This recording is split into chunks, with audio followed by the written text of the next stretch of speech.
Welcome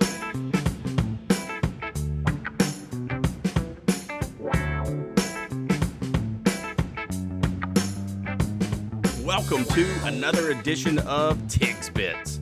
On this week's episode, I have my good friend David Ware on the show to discuss the Pelicans' solid NBA draft and their great finish to the end of the season, the LIV Golf controversy, the Saints draft, which we both agree was very good, and LSU under the direction of Brian Kelly.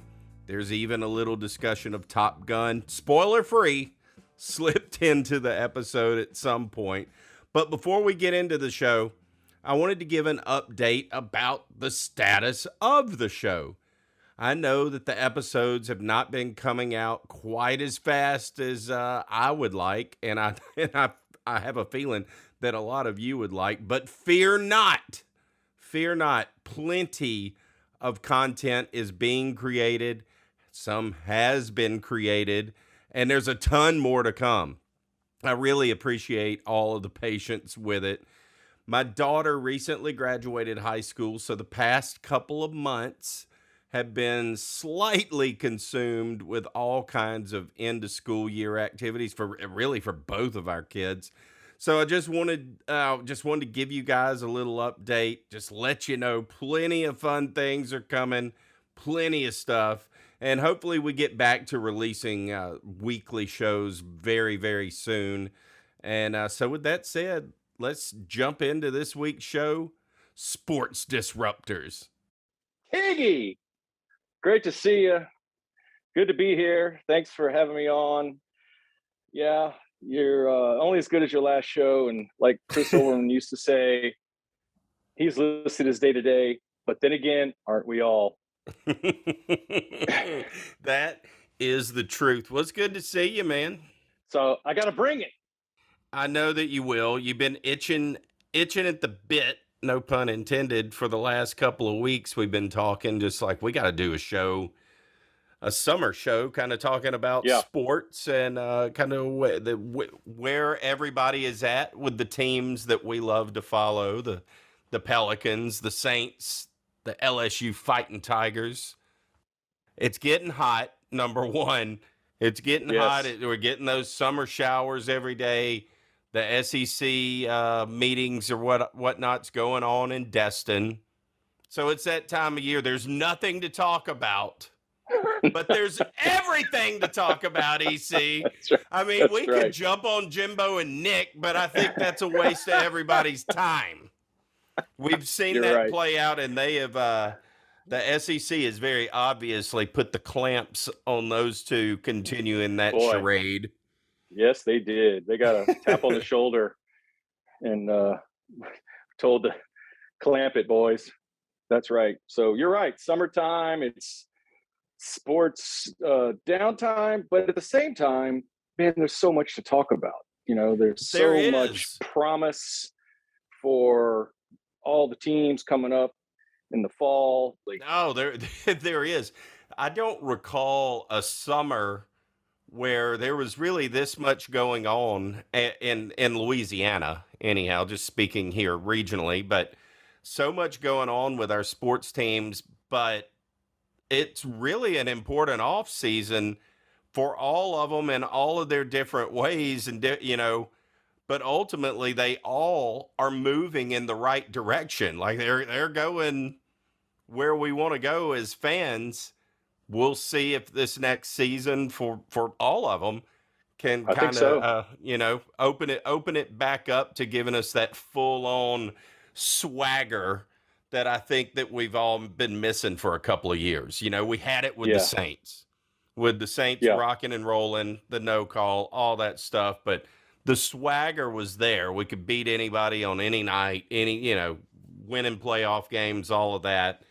Of course, it was there with the Tigers going undefeated. It's been there for years with the baseball Tigers, but swagger hasn't quite been what it used to be with them. But I think that's coming back. And then just the Pelicans, the way that they worked themselves into the playoffs, and Look, they gave Phoenix all they could handle. They took them Yeah, 7 games, absolutely. So that was a pushed fun, them. That fun was ride. absolutely a lot of fun. I know you got to go to some of those end of the season games, and Hmm. anyway, I think you went to several during the regular season, but Yeah. definitely saw you on the court there for one or two of them, which was fun.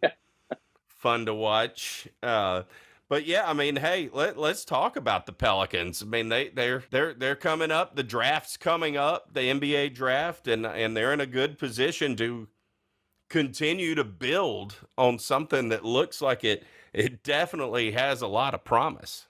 Absolutely. You're right. A lot of the teams that we follow have kind of gone through a dip, and it's a common theme of the future is bright, whether you're talking about LSU basketball, LSU baseball. I mean, wait till we get some pictures, LSU football, Brian Kelly. We can get into that. But the Pelicans, have pulled off one of the greatest trades, honestly, in the last several years from the Lakers, getting all these picks. And despite the fact that we were in the playoffs and made it, semi deep, we still have the eighth pick overall, which is a rare thing to have a pick that high, having been a playoff team. It's a trade off of you won't cost as much as a top 2 or 3 pick, and you can still get somebody phenomenal with the eighth pick overall. Klay Thompson was the 11th pick, and he's one of the greatest shooters ever. You could get a Hall of Famer with the eighth pick, no question about it. Realistically, who might fall down at the eighth pick? There's this Jaden Ivey kid out of Purdue, Keegan Murray from Iowa, AJ Griffin from Kentucky, and this Jeremy Sochan guy who I think that might be who I would take if he was still on the board. He's an elite defender. Right. I mean, elite. And he was from Baylor. Um, he could be like Herb 2.0. Look, I remember watching him play some. I'm not as versed in in college basketball as I used to be. I enjoyed the tournament, but the last year or two I've kind of just done it from a distance in a sense. But I Yeah, do know the kid that you're talking about at Baylor. He is phenomenal. He's a yeah, freaking shutdown defender, yes, and with the way that the Pelicans were playing towards the end and the pressing, the that was what was so fun to watch them play. They would press you, and they were getting right. turnovers and for just I mean they were in their face. It was really an incredible job that those kids did because they're kids. Yes, They're they are. kids. Yeah, You know, mean, the what Warriors, Herb those are was grown doing. men. The Warriors playing Yeah, tonight, the grown men, they're all in their yeah, 30s. These are kids yeah. who, I mean, the future's so freaking bright for them, man. I mean, Herb jumping up and blocking those 3 pointers Oh, and not fouling the guy. That's incredible. unbelievable. Uh, I, Unbelievable. I I mean, know I'm our so glad he no longer plays in the SEC and he plays right. for us Yeah, now. yeah, yeah. And we won't even mention where he played, but dude, Herb No, Jones, unbelievable. And I knew when we got him that this was I mean, what a freaking pick cuz I watched him play more than once in yeah, college live in person and I mean, that dude he's just a freak athlete. yes. And to get like this Soshan kid who's I think 6'9.5", he's basically the best defender in the draft and great rebounder. Offense, he needs a little work, but I think he can get coached up. So I kind of really am circling his name as who I probably would vote for taking, unless assuming some bigger name doesn't fall precipitously down to the spot. But anyway, the point is the Pelicans really do have options. They can go shooting guard. They could go defender. At the eighth pick, they'll have somebody on their board who they probably have circled in around the 5 or 6 spot equivalent. And so it's just going to add to the team that we had. It was CJ McCollum, who's just he could be the Drew Brees of the Pelicans, just embracing the city, leadership. He's going to be here for, several years. Right. One of those nights when I had courtside seats. Yeah. Anyway, I was lucky enough to get some, and I sat right next to CJ's mom, and she was just amazing. She had lived in Portland, and she's like, I'm buying a house in New Orleans. We're all in. CJ loves it. And I mean, he is just going to be the leader. And then obviously the elephant in the room, Zion coming in next year. Right. And he's all in, he wasn't all in February, but he's not all in now. Well, I'm glad. Yeah. I think Zion wants to be with a winner. Yes. Yeah, absolutely. I mean, I don't blame him. He is a phenomenal talent. You take the whole season off, and not that he took the season off, but he's injured in hopes that he comes back this season and can go the distance, can play all 82 games. And I hope they can, because if he could stay healthy, I mean, the dude is just a phenom. He really is. He's just a freak. He's a freak. He does, he's just going to get points and rebounds. And, but, like CJ, my comparison to Drew Brees is, like in our previous conversation about culture change, CJ is changing the culture. Yeah. Along with the coach. And I think that's what helped Zion kind of flip. He was kind of on the fence about, all right, which way is this going? Is this going off the tracks? And it kind of was, no doubt about it. The first half of the season, 2/3 of the season wasn't pretty. And then the trade that Griffin made for CJ was just a potentially franchise changing move. And now you have leadership. Now you have direction. Now Zion's on board. We got the 8th pick. Look out. The future is bright for the Pelicans. What about this LIV deal? Oh, we're going golf. Okay. Yeah, we're going to straight shift over to it. It's fresh on my mind. It's the tournament is coming up for them, and I think the line has been drawn in the sand, no pun intended. The Arabian sand, the Saudi Peninsula. And look, money wins, man. Absolutely. I have a lot of thoughts about this topic. Golf is my second favorite sport after football, honestly, and we could do a whole podcast about this. Well, I figured I might open a can of worms. Lot of thoughts. So yeah, wow, I'm so glad you brought this up. Well, here's the deal. The PGA Tour has been running a stale product for years and years. You cannot watch a PGA Tour event. It's unwatchable. Commercial ridden, corporate, all these Aon risk reward stuff, and it's boring. And I love golf. I am the rabid fan. Sure. And I will watch every tournament. So I'm not talking about me. I'm talking about the 90 other percent. It's unwatchable. It's a corporate, just boring. And so the situation has been ripe for disruption. And there's been a couple of players come onto the scene. The Saudi LIV Golf is one disruptor. There's another one, I think it's called the Premier Golf League. They were actually kind of ahead of the Saudis. I think the Saudis kind of copied their plan and they just outspent them. But the Saudis are offering more money, a smaller field, 3-day tournaments with no cut, and it's guaranteed money, and it is a simpler now. So what I said a second ago about the PGA Tour being ripe for disruption, I'm not saying the Saudi Golf League is a solution to that problem, but because the PGA Tour has just stuck with this antiquated model, this is what's going to happen. You're going to have a tax, and things are going to change, and this is not the end of it. This is the beginning. There may be others. And they're coming. This won't be the end. I agree with that. Yeah, golf's just not fun to watch. If you're not a golfer, which I am, if you're not a golfer, you're not going to watch the PGA Tour.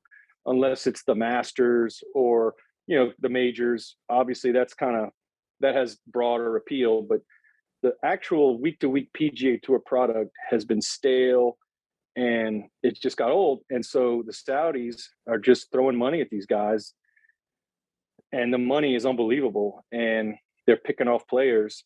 And this is just the tip of the iceberg. It's going to continue. And it is. It's a mess. It's a mess, and the sport could end up fractured. I mean, this is not good that this is happening, but it totally makes sense. But it could ultimately, it could be good. It could be. Competition makes things better.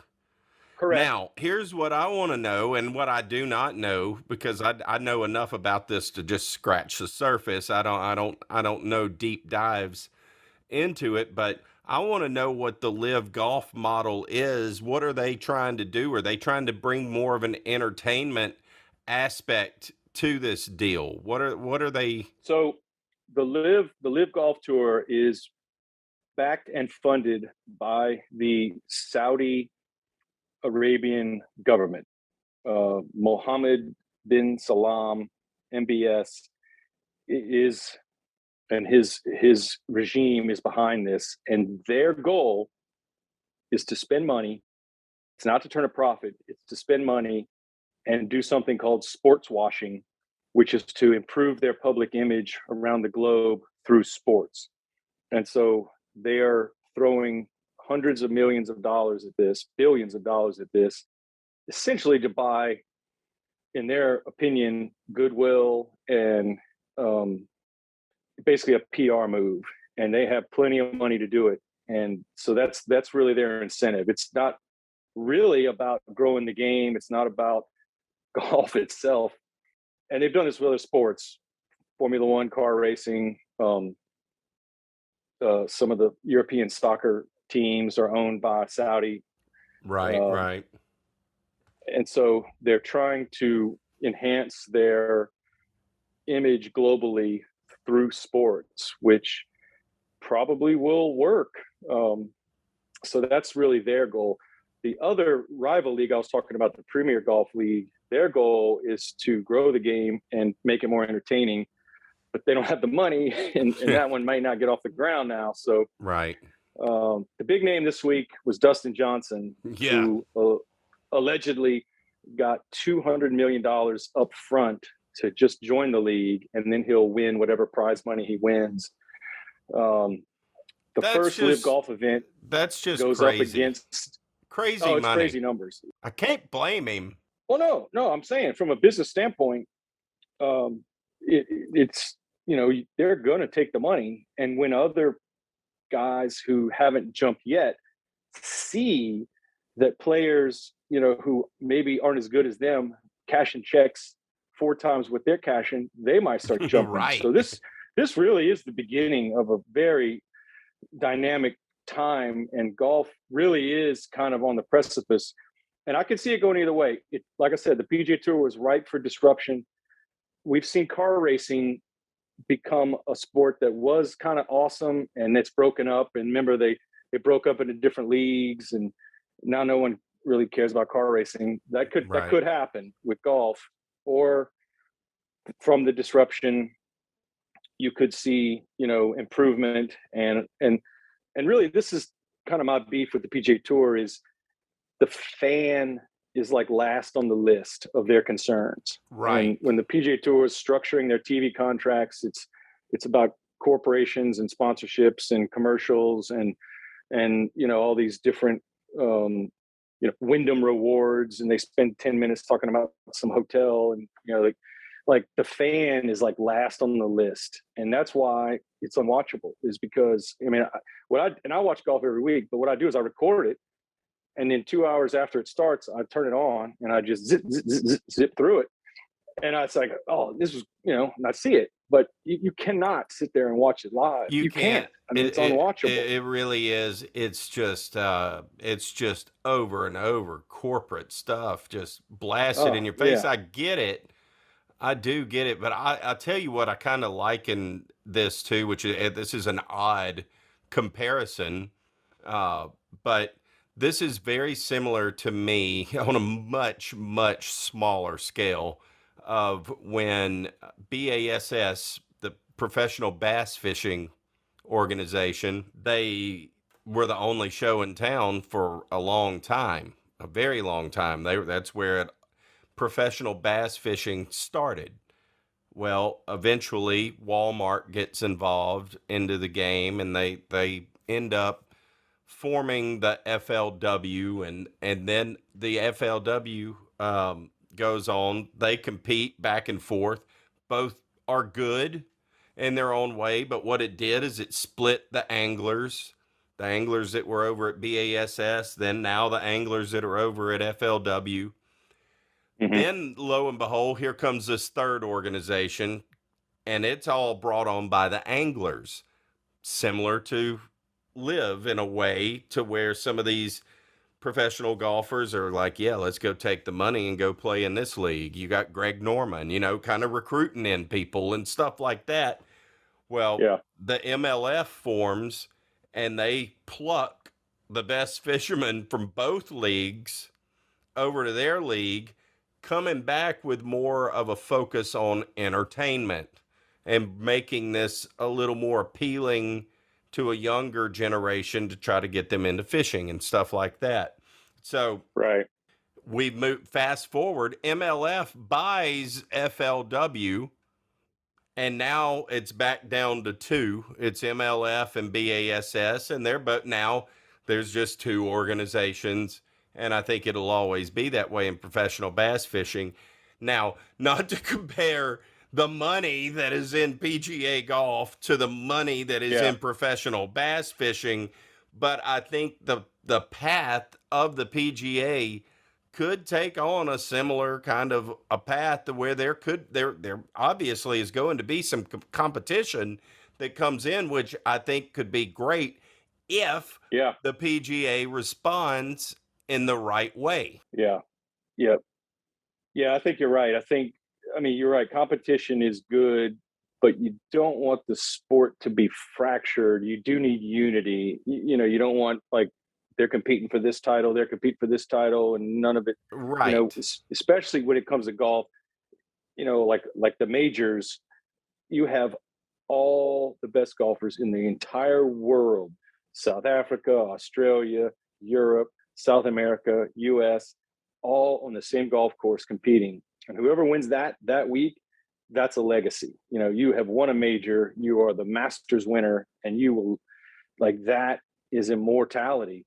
Yeah. It's like winning a championship. If you don't have all the best golfers on that same field, and if it's broken up, well then no one's going to care, and you can't say you won half a championship. It's Right. so No. competition is great, and like I said, PGA Tour, they did this to themselves. This was been coming, and they didn't do anything, and then they figured it out, and then they were like, oh, we'll do some little bonus money, but man, it was too late for the disruption, and now it's here. And so what's going to happen is really anyone's guess. You just don't want to see the sport fractured, Right. because then you're just seeing you mediocrity everywhere, and no one cares. It's all minor leagues. Very, very true. I mean, and it could take on eventually a model similar to like European soccer, all the multiple leagues and all of that stuff. But ultimately, the big boys play in the Champions League, and the Premier Yeah. League, and then they're different. There's 81 million cups that you can you can win in Yeah, European right. soccer. You can't But keep track. but It's there's the FA still Cup just a this week. It's the at the end of the day, though, Merseyside Derby. What's right? It's like, great, congratulations, that? everybody gets a damn trophy. Yeah. But Hang a banner. right, hang another Ole banner. Miss-esque. Oh, Let's go. Yes. Let's go.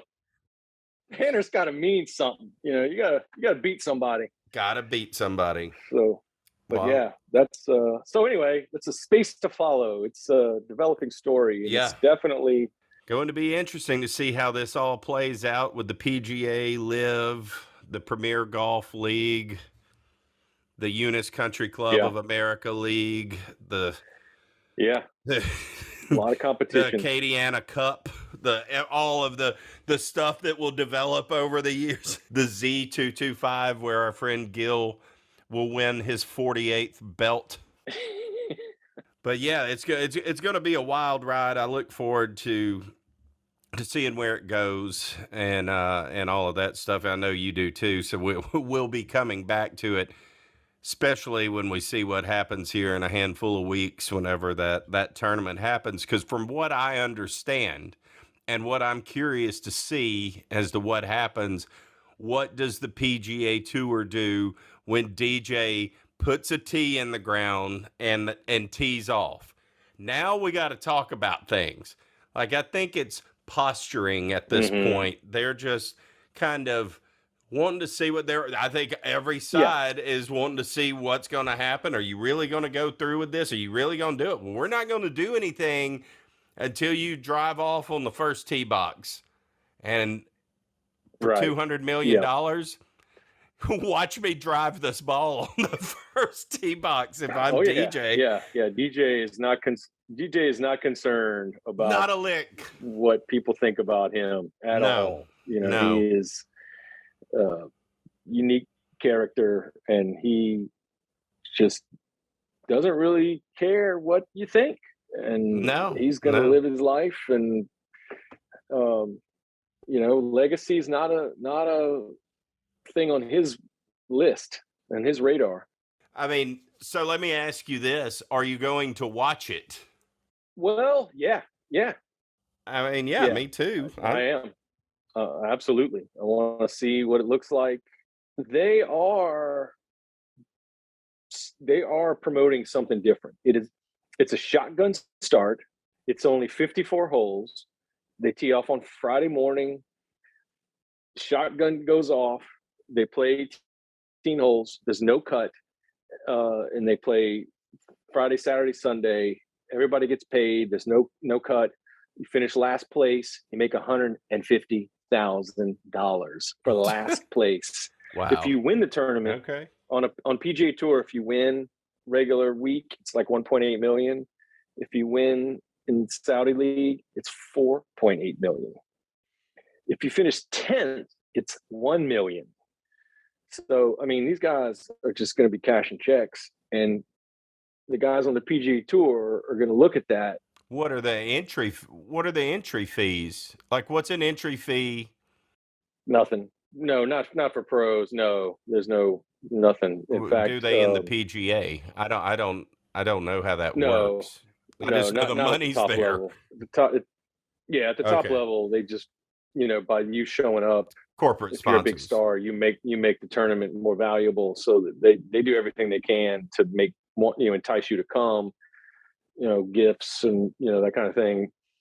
But the Saudis are offering money just to show up, and there's a big divide, and that's really what it comes down to, is because the top 20, 30 players are the ones that people will tune in for.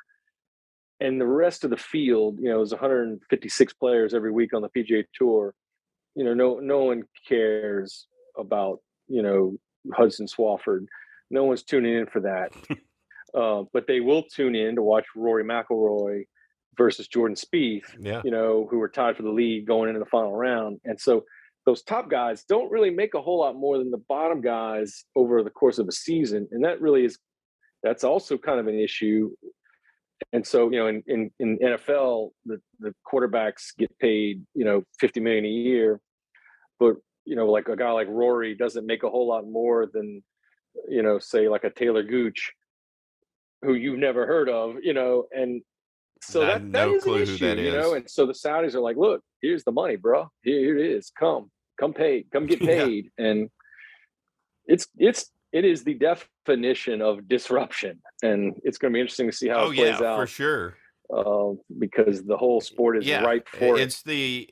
It's the electric vehicle of the automobile industry just coming right on in and saying, we're going to disrupt this thing. It's a good analogy. It really is very similar. And you'll see, it's a good point. You'll see, like, the initial guys say yes, but then there's a whole bunch who are going to I don't know. about this. Let's see how it plays out. And then after 2 or 3 or 4 tournaments, and they're like, wait, that guy just made 3.7 million. I'm better than him. And he just got, and he's looking at his check, and he got 400K last week for finishing 8th. Man, I'm going. That means a lot of guys are going to do that, and you have to weigh that. And it is about as complex as it gets, and it's interesting, and it is not over, and it is not going away. No, this is not. No, the wave, the initial wave, those are the brave cats. Yeah. You can call them what you want, traders, whatever, wherever you stand. But I find they're brave. They're willing to go take a risk of making a lot more money. But let's say it folds and they're banned from the PGA. Right. They can never play again. Which seems like that could be definitely possibly what could happen to some of them. I mean, that's a big deal for somebody like DJ. Let's say this deal only goes for a year or 2 and they run out of money, or they're like, you know what, this just hitting. That could happen. We're not getting there's a return on an investment somewhere in this for the people that are putting the money up. No question. If they're not getting that money back, they're gonna cut it. Yeah. If they feel like they're trying to buy goodwill around the globe, and if they feel like, well, this really isn't, we tried it, you're right. They could be gone in a few years, and then you're right. And so like in DJ's case, Dustin Johnson's case, he is sponsored by RBC. Well, the first tournament that the LIV guys are putting on is the same week as the RBC Canadian Open. So Dustin just gave the middle finger to RBC, because as part of his contract, he has to play the RBC tournament because that's their sponsor and he's their guy and that's their tournament and they're the title sponsor. And he's like, I'm out. So the sponsors are pissed. And, again, this is all business, follow the money, but the sponsors are the ones who are, no, you got to play my tournament. That's why I'm paying you. Well, you're not? You're leaving? Oh, okay, then you're fired. And they fired him. So, there's a lot of different angles. It's not just the tour itself, but they're the sponsors who help support the tour. But if my guy doesn't show up, well, I'm not sponsoring him. So I'm out. And so that's really kind of talking about like betrayal, like he kind of did betray RBC. He really did. Not that I'm a fan of necessarily a big conglomerate bank, but I mean, like, you signed a contract. I mean, we fuss at these kids for, you signed on the dotted line, you got on your contract, you can't hold out in preseason. Well, yeah, I mean, it's complicated. I think that's the best. That's the best way to say it. It's complicated. It is very complicated. But at the end of the day, I wish I had these problems. Right. I'm trying to figure out what the hell we can talk about on a podcast. These guys are trying to figure out what house to buy next. Yeah, that's right. That's right. Where. DJ's selling his small yacht to get a big yacht, and he's going from a G5 to a G7, and he's a happy man. So anyway, it'd be interesting to see how it turns out. Well, speaking of G5s and airplanes, it's just a little off topic here, but I believe that you have seen it. No spoilers for those who haven't, but you've seen Top Gun, right? Yes. Top Gun Maverick. Yeah, dude. Yeah. How freaking good is that? That's good. It was really good. It really was. In the theater, the plot was fairly contiguous with where the last movie ended 25 years ago. It was great. It was a great movie. It really was. And the thing that's crazy, and anybody who's listening who haven't seen it yet, I don't want to overhype it, and I'm not. No. But I haven't heard anybody say a negative word about it yet. Not one single soul. No one. I've not heard anyone say it was overrated or it was a little underwhelming. Let's put it this way. No, nothing like that. If you saw Top Gun, the original, and you liked it, you're going to like this one. That's a fact. I agree. It's as good as the first one. It is. It is. It really and truly is. But I'll tell you what, speaking of the best, Top Gun, let's talk about the Saints. Let's talk Getting some about Top Guns to the come Saints. in. I know they're near and dear to your heart, and they're near and dear to my heart. And I know Indeed. how freaking fired up you have been Yes. with this draft class and some of the moves Yes. that the Saints have made this offseason, as have I. Yep. So let's jump into it, man. Give me your thoughts. Yes. The Saints, like we said in the last podcast, they're just one of the best franchises. And it's a period of transition, which is a common theme with our other teams. But the future is bright. And what they did in the draft, I could not believe how good it was. The Saints draft history is usually a little perplexing, a little frustrating. The fans, look, it's football. Bizarre.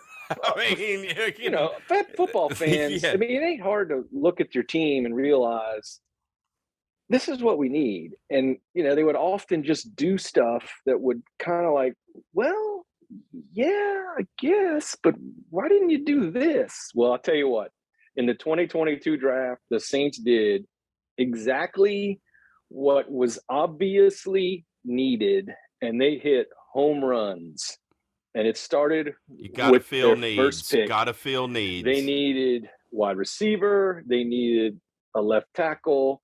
They got everything that we as fans were hoping that they would do. And I know we're just fans, and I know we don't have all the inside knowledge, but look, it's obvious we need wide receivers. And the fan base, Saints, that Saints is an Twitter understatement. was going insane. And they would have gone really insane if we didn't draft a wide receiver. Yeah. And,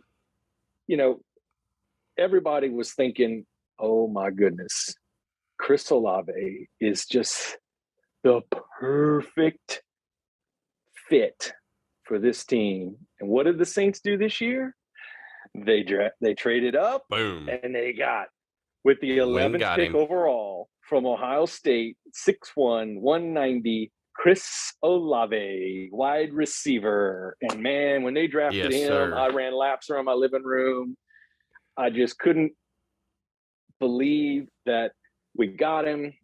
He is exactly what we need. Oh, he is the total package. And post-draft, I came to find out that the Saints actually had him rated as the best receiver in the draft, which, I mean, I kind of thought that too, but that doesn't, what I think doesn't matter. But they actually had it. From what I was hearing was, if Jameson Williams from Alabama, if he would have been on the board, they still would have taken Olave. Some about those Ohio State players and the Saints, it's worked out pretty well over the years. For many, many years, like even before Sean Payton, something about the Saints and Ohio State has always worked. We've always had some. Of course, they just pump out good players naturally anyhow, but still, they seem to thrive in the Big Easy. Yeah, Chris Olave is the total package. He is, according to Las Vegas, the favorite to win Offensive Rookie of the Year. I mean, obviously, incredible route runner. He is, in my opinion, it's analogous, because with Mike Thomas looking good this year, it reminds me of when Justin Jefferson went to the Vikings. It took him a couple of weeks, but then he just turned into this route running monster and became their yardage leader. I kind of see that with Olave. I really do. If he's healthy, he is going to tear up the NFL next year. And, he's the all-time leading touchdown guy in Ohio State history with 35. He's Justin Jefferson, man. He is going to just rip through secondaries and route running, incredible hands. decision making. He is NFL ready right now, and look out. Then on top of that, you bring in a little veteran free agent. You go, or go out, go out and bring in an LSU boy. Finally, one of two. We got him. And bring in Mr. Jarvis Landry to go on the other side. I mean, where is Mike Thomas in all of this? Will he be back this season too? Are you trying to tell me that we could potentially have those three gentlemen on the field for Mr. Sir Jameis to just go crazy with? That is exactly what I am saying. Do you know how this is going to stretch a defense when you have Michael Thomas for your short routes and then you have Jarvis and our Ohio State boy to go over the top? Do you understand? How do you defend this? I don't care who's quarterback as long as they're adequate. And Jameis is more than adequate if he can stay healthy, and especially when you give him time. You and I have, of course, we've discussed this, and as it worked out, we talked about this on our podcast back a couple of months ago, 2 or 3 months ago. Dark days of the off season, and then here we are. You know, he's still our quarterback, just as we felt he should be. And absolutely, dude, we're going to be riding. Absolutely, that's just the offensive side of the ball. Oh yeah. Hold on. And that's just your first draft pick, but we've already we got more to talk about. We're sewing some things up. Yeah, the Saints had a winning season last year with no quarterback and no wide receivers. Now we have Olave, Mike Thomas, and Jarvis Juice, and Jameis is back. I mean, we have a quarterback.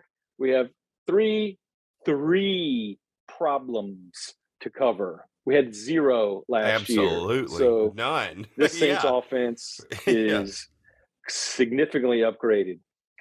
The other problem last year was offensive line. Oh, we fixed that too. Yes. With the 19th overall pick in the 2022 draft, the Saints select Trevor Penning, tackle, Northern Iowa. He's 6'7", 325 pounds, absolute monster. We didn't have to trade up to get him. 2 home run picks in the first round, number 11 and 19 overall. Right. The Penning kid, he's great. There is a little debate on whether or not he'll be like a day one starter. But I mean, long term, he is the solution to left tackle for the Saints, who had so many O-line problems last year. Ramczyk missed 8 games. Armstead, missed 8 or 9 games. Yeah. It was an issue too. The offense was just a mess last year, and it is fixed. It is absolutely fixed. And this Saints offense next year in the NFL is loaded, and we're coming. Oh yeah, we're coming, and get ready, Tom, because we're not done. I'm sorry that you decided to come back. Yeah. It never works out. I'm not sorry. I mean, I really looking forward to beating him twice again. Speaking of golf, him and Aaron Rodgers in the match, which has lost some of its luster, by the way. But we're not talking about that. But anyhow, Tom Brady, beware. We coming. We've been a thorn in your side, and we're going to continue to be, and you're going to have to play us twice, maybe even 3 times this year. Guess what, Tom? Not only do you have to deal with CD Deuce sticking his finger in your eye, there's another guy on defense who you're going to have to deal with next year. That would be the Honey Badger. Oh, yes. Oh, yeah. I mean, wow. I'm so happy to get him, not just to get him for who he is, where he's from, but he's a New Orleans boy, man. I mean, he grew up a Saints fan. For it to all come full circle and for him to be back here, though I enjoyed him in Arizona and what he did, what he did there was awesome. And then, of course, briefly in Houston, I don't even count that. And what he played 3 games, whatever, maybe more than that, but half a season, if that. And then to Kansas City, where he got him a ring. He's coming home. You're gonna get him another ring. Yes, that is right. That is what's going to happen. The Saints, Jarvis is finally gonna get him a ring. yeah, that's right. The Saints in the later rounds, just a little draft recap.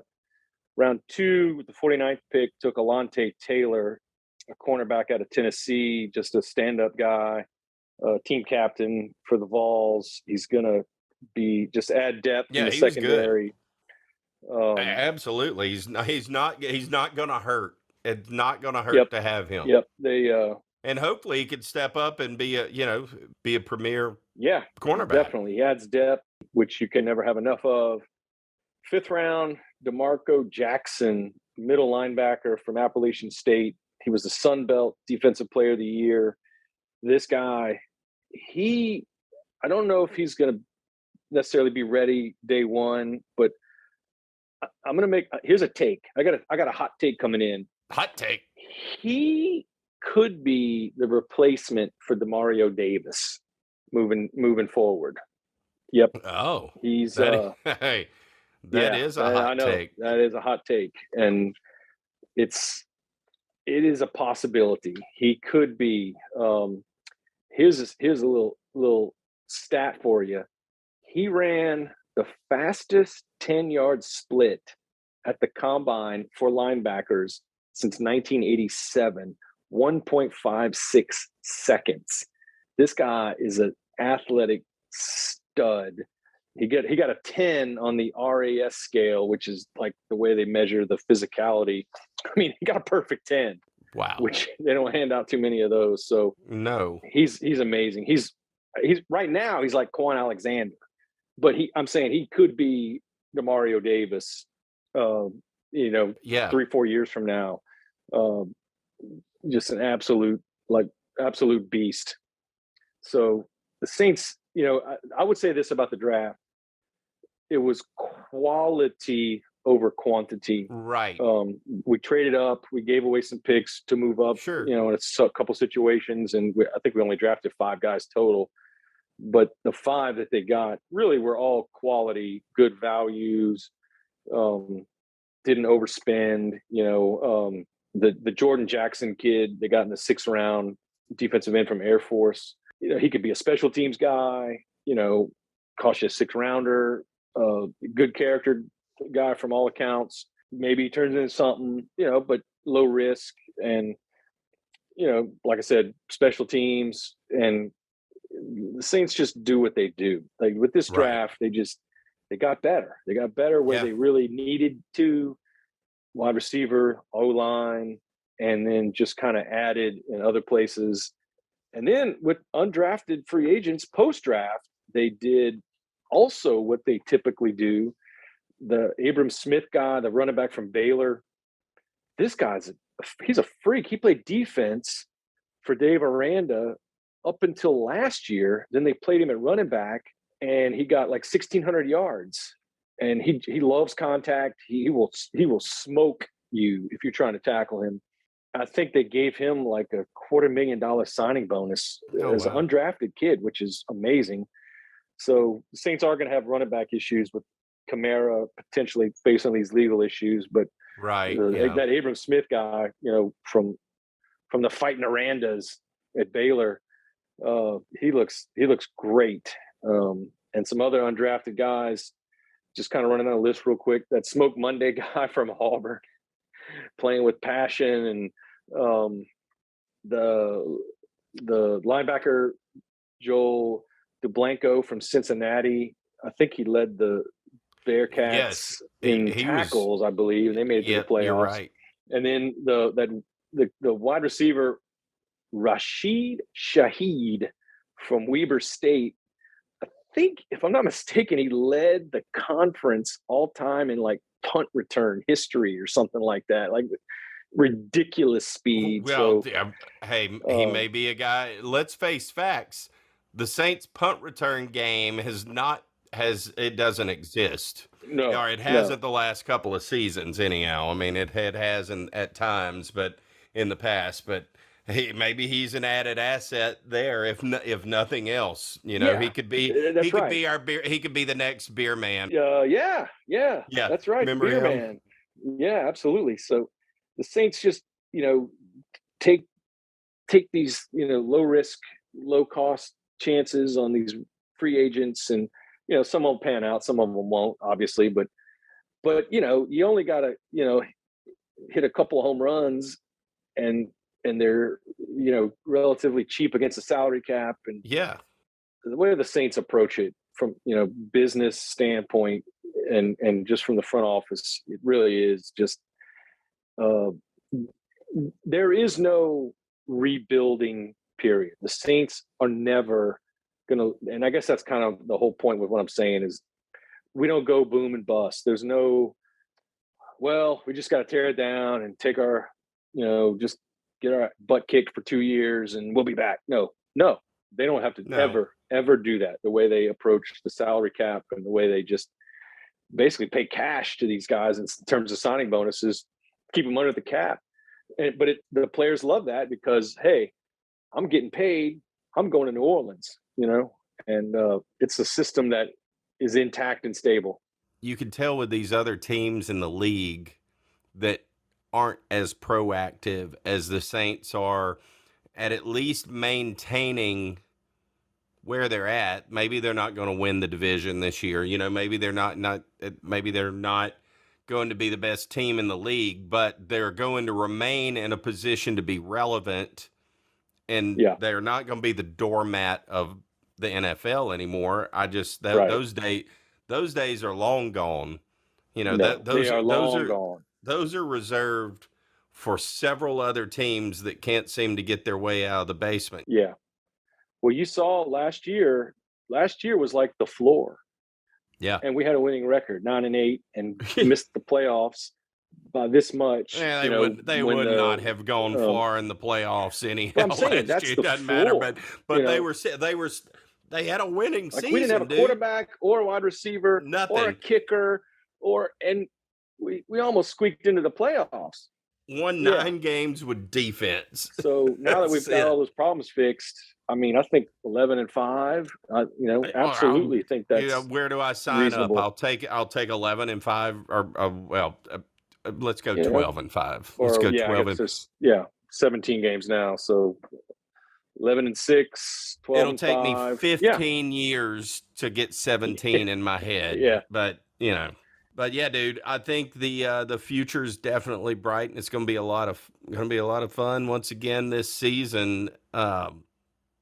They're offensively, you're going to see them score. I mean, that's the thing last year, is that you knew if they could get 10 to 17 points in a game, they had a freaking shot offensively. Right. If they could just score that. Well, we're not used to that in the last that's not 10, 12 years. The Drew Brees, Sean Payton era, we're used to scoring 30, 35 points a game.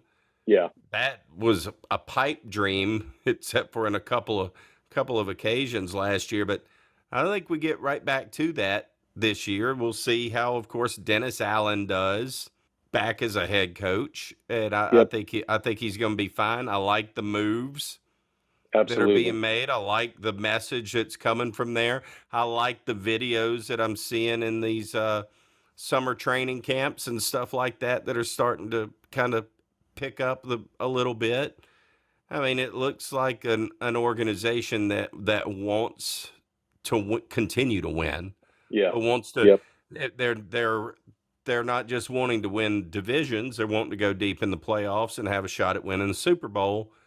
And I never really thought we'd get to this point 20 years ago. Yeah, and here we are.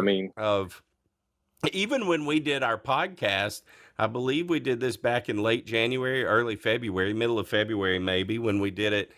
Even then, I was concerned that does it end? And we talked about how we didn't feel that it would end there, but still in the back of my mind is like, but what's going to happen?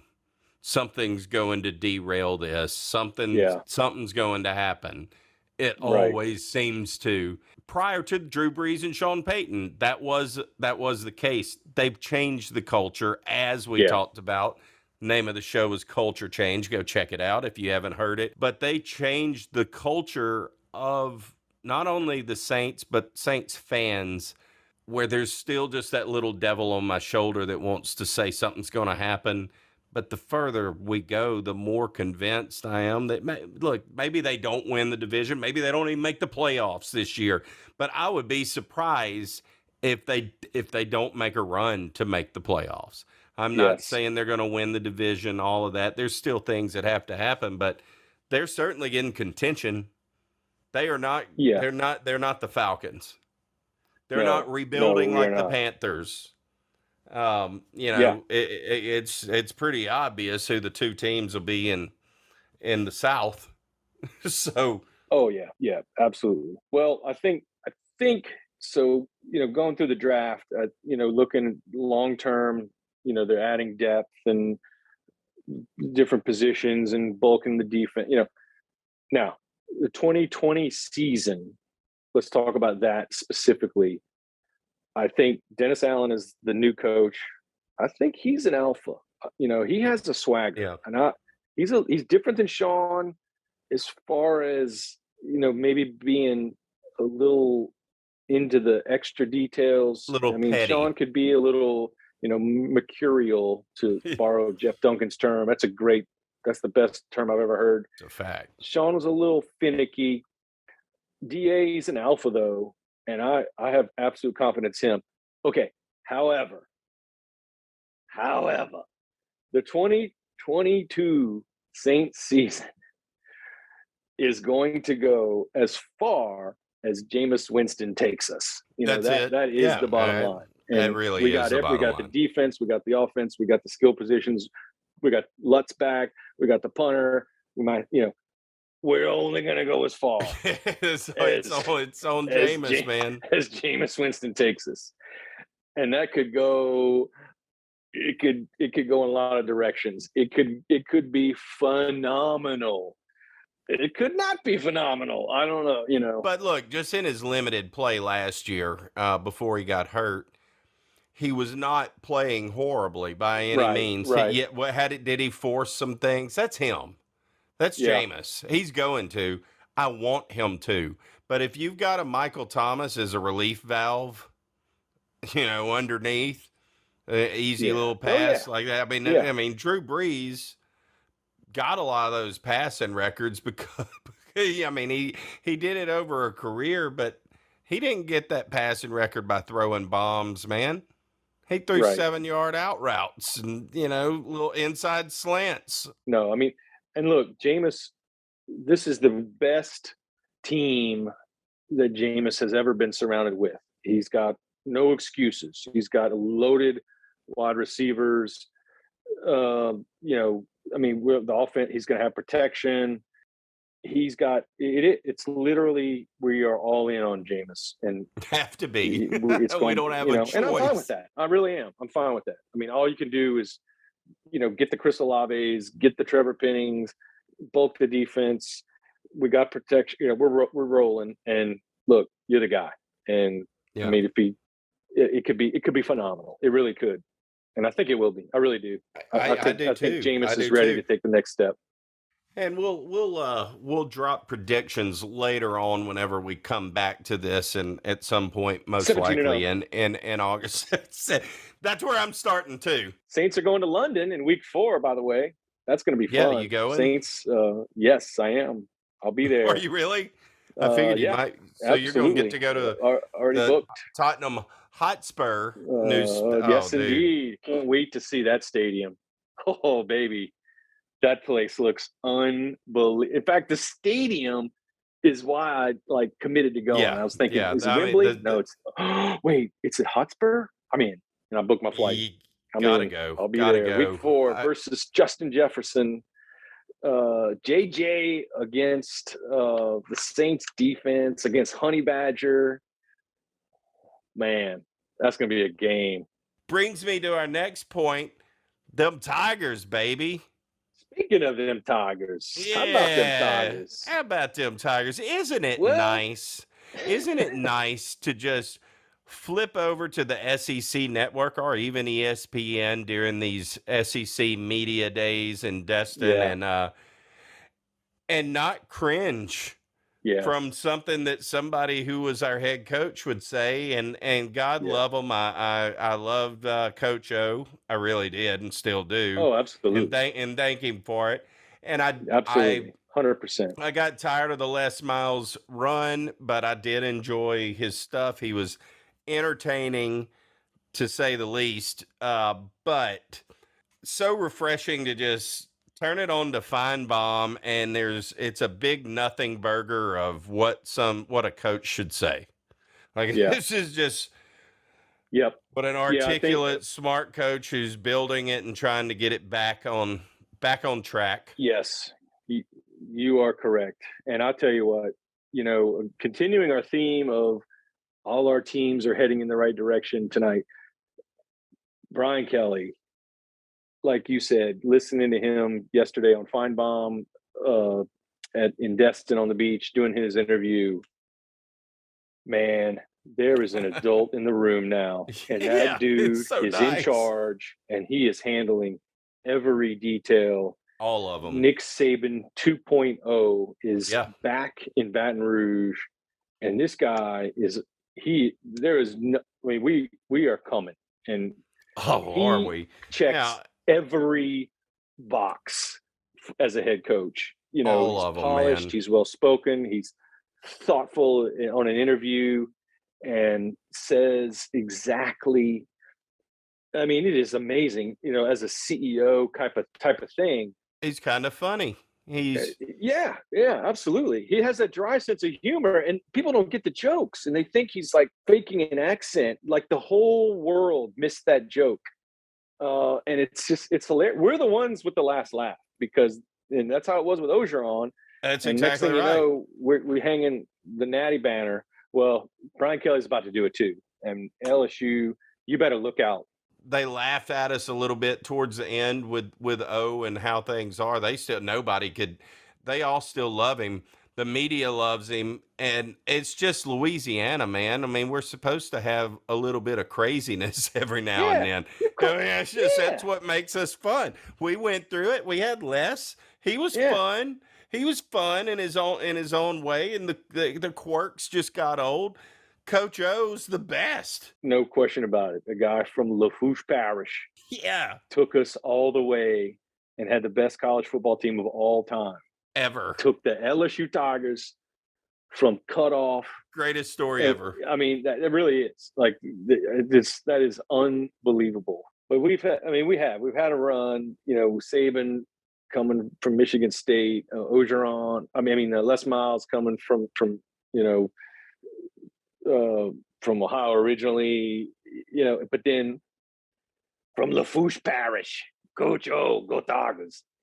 Go Had the best team of Tigers. all of them. Had the best team Of of all of all. them in the But history all of right, time to move college on. football. And now who do we have? Man, this guy. You better. I mean, Brian Kelly checks every I love what box. you say. We have a grown up in the office now, which Yes, I mean, and it it is not feels gonna. It like is not gonna take long. We, LSU football has just been a crazy, amazing, fun experience of a daycare.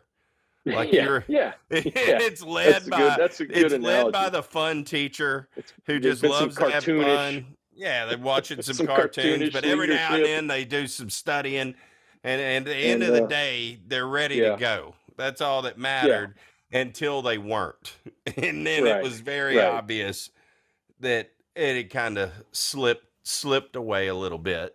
yeah. But But that hey, but that's why Brian Kelly is here and he's sowing those yeah, seeds up yeah. Kudos to Scott Woodward quickly. for getting Oh yeah. literally the best possible coach available in the nation. And Brian Kelly is not messing around. Unbelievable. That is a whole other podcast maybe one day. The coup d'etat of getting Brian Kelly from underneath Notre Dame. I mean, stole stole him. Oh, we still Maneri. He goes on and wins a natty here, and Yeah, I got Brian a feeling Kelly's winning a natty. There's a hot take. You can write it down. Brian Kelly's winning a natty at LSU. No absolutely doubt about it. you can bet book it. whatever. You can book it. It's coming. Will We're it be winning a this natty. year? I doubt it. It might be. It might be, but probably not. It'll probably be 2 or 3, 4 years, but it's coming. 3 years. It's going to happen. Yes. And it might be sooner than you think. Yeah. Because that's how change happens quickly. And he's a disruptor. But I think you're right, man. It's going to be a lot of fun. Yeah, it really is. It's going to, well, Brian Kelly said it yesterday to Paul Feinbaum. He said, in quote, "It's going to be a fun ride." And it is indeed. It is going to be a fun ride coming up. I cannot wait. Well, look, man, we'll wrap it up here, but I just want to thank you for coming back on. I know that we will get back into this later on this year as it gets closer to football season, because it's our passion. It's what we love. We love our Tigers. Indeed. We love our Hootats. We love our Pels. Thanks again for coming on. It's always a pleasure. I look forward to us doing this again, and have a good one, my man. Absolutely. Crack on.